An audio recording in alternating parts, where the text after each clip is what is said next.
All right, well, hopefully you watched that video and you can see why I put it where I did. That all of us carry around a belief that something about us makes us unlovable or unattractive, or that other people would reject us if we knew. Everybody carries that around. I just like to always emphasize that in my classes, whether it's this class or developmental psych or whatever else I might be teaching. It is really important for all of us to hear and to know that all of us, and some of the people in the video had bigger things and others had smaller things.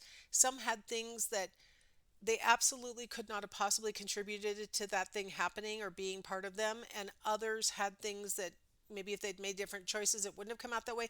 That's not what matters either.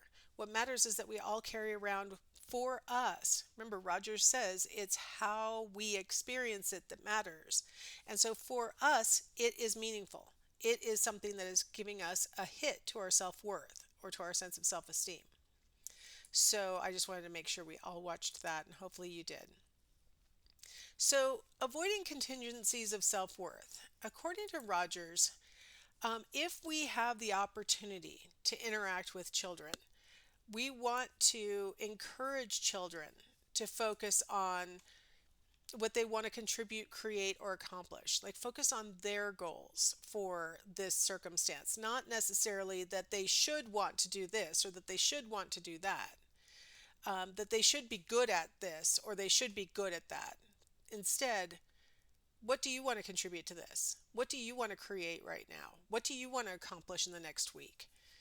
That's not really the point of school, is it? But in other parts of people's lives where there's a lot of room for this stuff to happen, they should focus on what they need to learn or improve in themselves to do it and look at, like, okay, what would, so let's say we have a child who has decided that they want to learn how to play the guitar. Okay. They want to, the next time there's a camp out, they want to be the one who's playing the guitar around the campfire. Okay, so that's their answer to the first level. So they've never played a guitar before. They don't currently have a guitar. They're like, this is obviously just a dream that they have. So what would they need to accomplish that goal?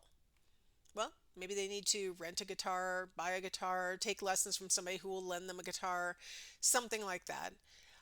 Maybe they need some lessons or they need to find a YouTube tutorial or something like that, right? Like they need to think about what would it take and not think talent is the first thing that they need. I either have it or I don't. No, people are not born knowing how to play the guitar. So they need to focus on what they need to learn, or they need to think about what they need to do better in order to accomplish their goal.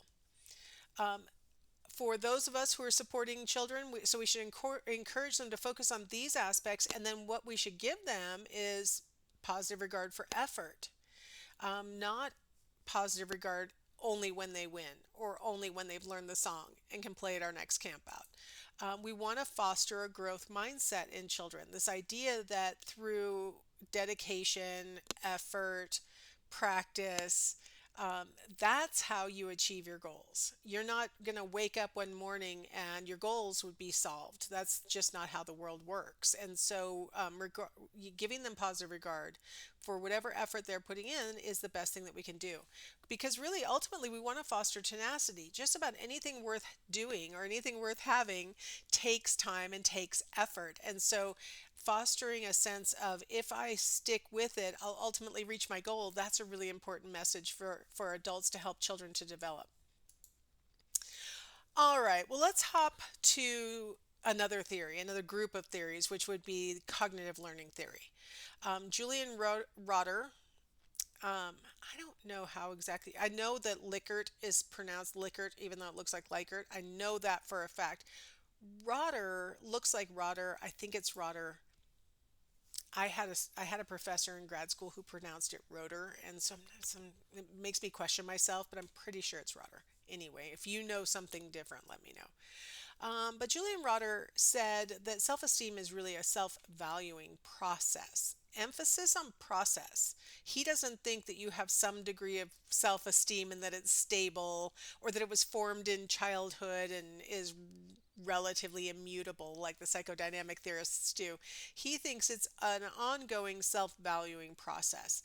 And really that, we have, you know, developed our self value through the reinforcements that and the punishments that we've gotten across our lifespan for the things that we've done or our natural instincts.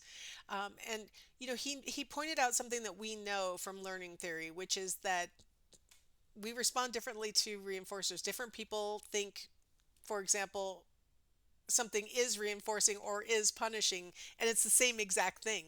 But for one person, it's a reinforcer, but for somebody else, it's a punisher. So we already know that. And then within reinforcers, let's say we have the group of people who find this thing to be reinforcing. Some might find it very reinforcing, and some people might find it kind of like it's better than a sharp stick to the eye, but it's not my favorite thing, right? Like we respond to reinforcers differently. How we respond and how we interpret feedback determines our sense of self. So the way that we react to things. I One of the things I really have come to understand about myself, particularly in the my adult years, that I didn't really know about myself when I was younger, is that a lot of times I don't react at all initially. I'm sort of like processing, and from my face, you wouldn't even know that the thing had happened, that I'd gotten the feedback. Um, and that doesn't mean I'm not processing it and thinking it, but I'm interpreting it and not necessarily reacting to it. And it might take me a day before I've fully processed what happened, and now I'm finally reacting to it. I mean, different people react differently to feedback, and our own reactions help us to figure out who we are and how we are. So one of the things that Rotter introduced was this measure of locus of control, and it's on page 13 of your book. So you have to go back to like the intro, I think, to find the locus of control scale. Um, but the key thing in this concept is locus means location, right? Like it's a singular location of control. So what is the location? What is the center of the controlling factors in our lives? Are we determining our outcomes, or is something else determining our outcomes? So I'm going to go ahead and hop to the book and hop to our page because I think it's important for you to see the items. Um, so I think it's at the bottom here. Da, da, da, locus of control. Oh yeah, this is the Paul Hoos one. Okay, so notice the phrasing on some of these items. When I get what I want, it's usually because I worked hard for it. When I make plans, I'm almost certain I can make them work. I prefer games involving some luck over games requiring pure skill. Um, Number 6 says I don't usually set goals because I have a hard time following through on them. Um, Number 8 says often people get ahead just by being lucky. So if you look at how you score these, some of them need to be flipped. Some of them that I actually attracted your attention to, 6 and 8, both need to be flipped. What this scale is measuring is how much you feel like you and either your effort or your skill determine your outcomes. On the flip side, it would be how much you think luck or something temporary like effort could determine your outcomes. So this scale is a really good measure of sort of like whether you think your outcomes are under your own control or not, either because of your skill or effort, right? Or if it's due to something random chance kind of outcome. So people who tend to think that their outcomes are due to their own internal qualities are what we would call internally locused. We shorthand it to internals. People who are internal. So people who think hard work will get them where they want to go. People who think their innate skill set will get them where they want to go tend to be labeled internals. People who say luck determines my outcomes, or fate or chance determine my outcome. Those are what we call externals. So people who are internally locust or who are internals are more effective in personal relationships. And in fact, personal relationships that contain at least one internally locust person tend to last longer than personal relationships where both are externally locust. So important, like something's going on there, a sense of control or something. So what we see with internals is on average they have better nonverbal skills, and that means projecting non-verbally how they're feeling through facial expressions, gestures, body postures, things like that. And then also interpreting other people's facial expressions, body postures, and gestures. So, especially when talking about interpreting facial expressions, internally locust people tend to be better at those nonverbal skills. So that might be one factor that makes them better in personal relationships and actually makes relationships that contain internals more stable. They tend to have better problem solving skills that not only extend to like doing math, but also extend to things like how do we resolve this disagreement between two members of a personal relationship, right? How do we come to some kind of compromise that we can both be happy with? So, better problem solving skills are going to help. And then they tend to be less conforming. And so you might think, well, man, if you're in a relationship with an internally locust person and compromise is necessary, but they don't want to they don't want to conform, it kind of sounds like you're saying the other person has to conform. Not necessarily. They're less conforming as far as going along with the group. And so when you have a person who's more internally locust, they're more likely to go with their own gut instincts. They're more likely to trust themselves. Their self?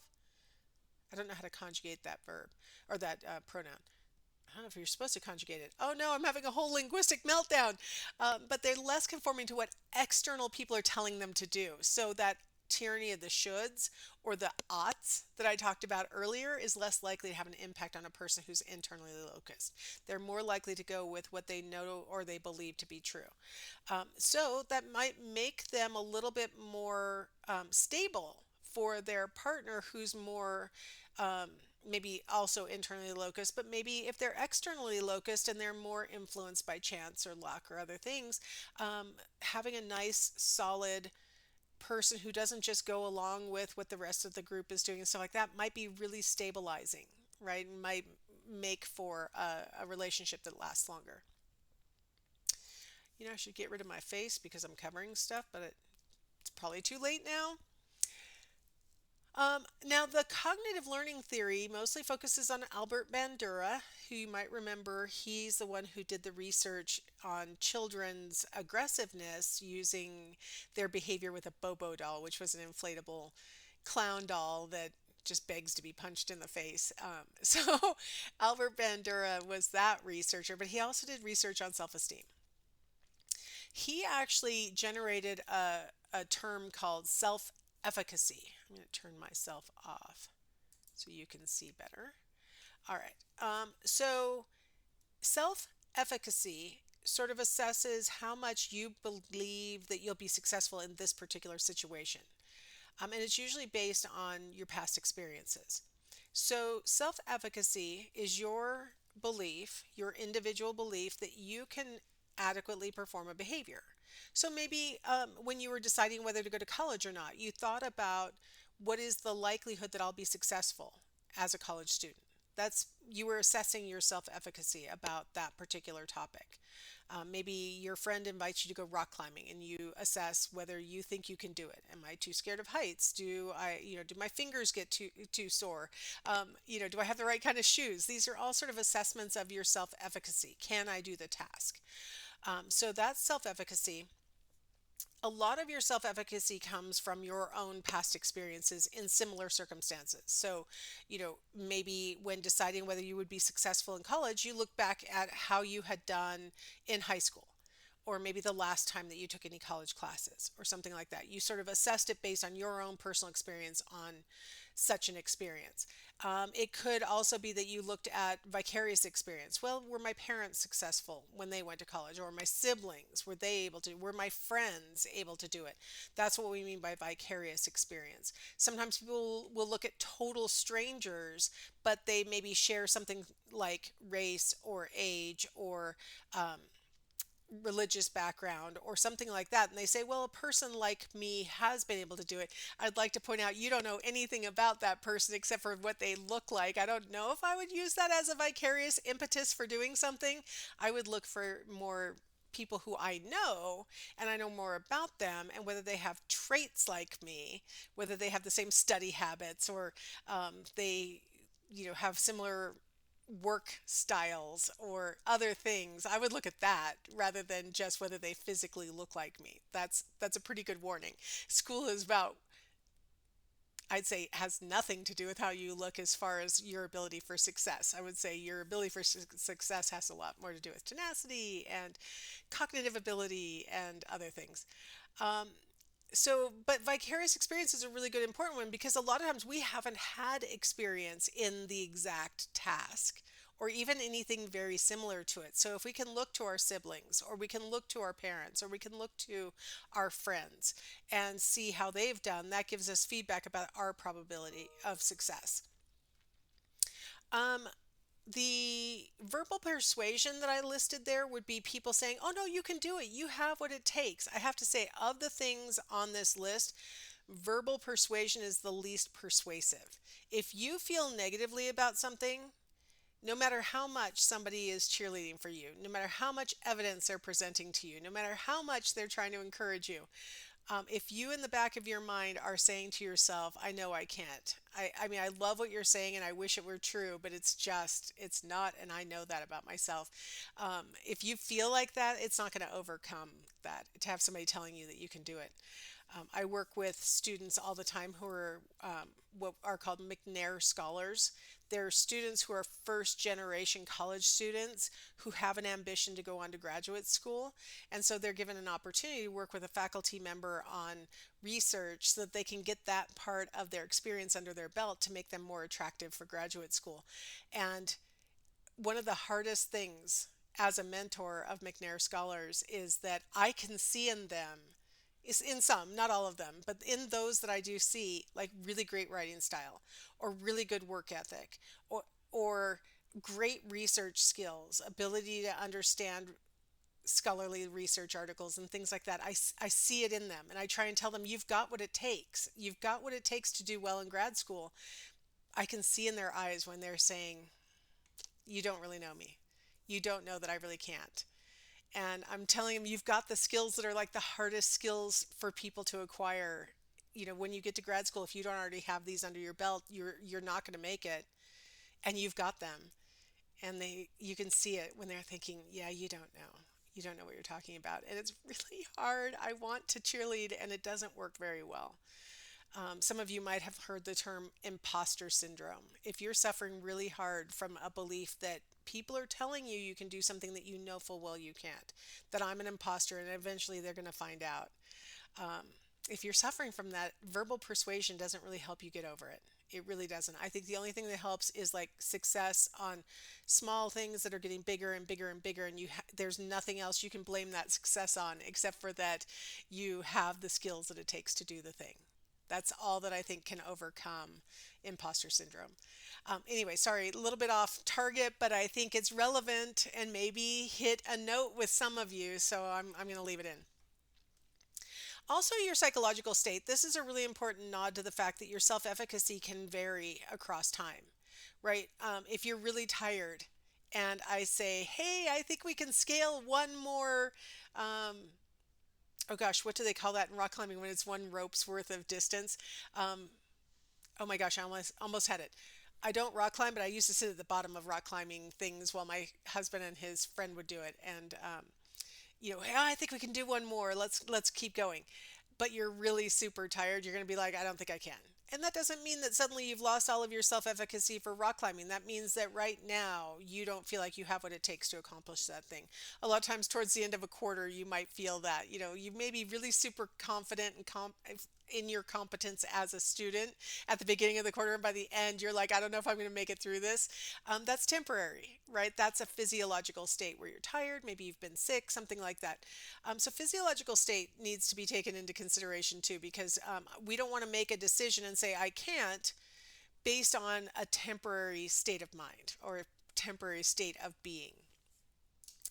Higher self efficacy is associated with a higher probability of approaching difficult tasks. We've talked about this in other chapters, this idea that, some people are attracted to more difficult tasks than other people. People who are higher in self efficacy tend to be attracted to more difficult tasks than people who are lower in self efficacy. So if you think you can, surprisingly enough, you're more likely to approach that task. That's probably not a huge surprise. Now, again, there's a debate in this area on self efficacy whether you have a self efficacy perspective that affects all areas of your life, or if you have unique self efficacy about different kinds of tasks. That's something that the researchers are still trying to sort of suss out. Is it generic, overarching, I can do? I personally fall in the camp of you have self efficacy about different things. So I'm sharing my opinion on this one because I have really high self efficacy about something academic and really low self efficacy about something like rock climbing. Right? Like these are like I don't even try. I'm not gonna rock climb. And even when I was young, I wouldn't do it. So I would like to argue it's not because I have, generalized lower self-efficacy and it just happens to be, reflecting higher in academia and lower in rock climbing. I think I have physical skills that cause me to hang from my fingertips versus things that involve like thinking, and they're independent, in my opinion. Maybe you agree with me. All right, I'm going to stop here and we'll come back. And I really want to talk about these last couple theories in a little bit more detail. So I will do that.